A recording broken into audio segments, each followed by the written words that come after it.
Arm wrestling is a beautiful sport, but it isn't really popular. Why is that the case? I have thought about this question for a long time, and I believe I have found the answers. The first problem I see is the lack of unified structure. Let's say you're a new arm wrestling fan and you wanna see what's the best of the best or what's the official world championship. Well, good luck with that. We have East versus West, WAF, IFA, WAL is still very popular on YouTube, and all of these other organizations. So to find out who's actually the best athlete is very difficult, especially for a new fan. The next issue stems from the rule system. There are two main problems with it. First of all, it's inconsistent. Some fouls get called, some don't. One moment it's a foul, then the next it's not.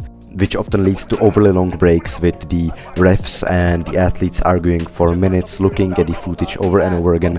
And the second factor I feel holds the sport back is that the ruling system is very strict. Even though having rules which aren't loose is important, if every micro movement or an elbow foul gets to decide the outcomes of the matches and slows down the action, then the viewers won't be interested in watching.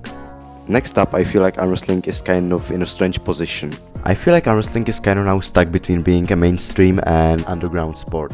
You know, it's getting more popular, but at the same time it's not really ready for like huge broadcasts or TV. But it also doesn't have that fully connected community of a niche sport, because there is a lot of diversity. There are people in the East, there are people in the West. It isn't really united and connected, which I think is such a shame. And some athletes get lost, they don't really have an online presence. Which also brings me to my last point, and that's the media growth.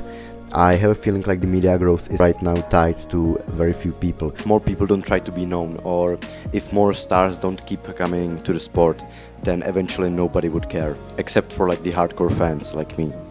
Now, how do we fix these problems? I believe emotions is the way to bring in more attention to people. So if we have people who document what's happening in the sport, not just the matches, but like the rivalries, the training, the struggle, then that's the way we can bring in more fans. Now, when it comes to rules, it's something I will cover in one of my next videos. I believe it's a very complicated topic, but I will try to find out as much information as possible to see what actually could be improved. Thanks a lot for watching.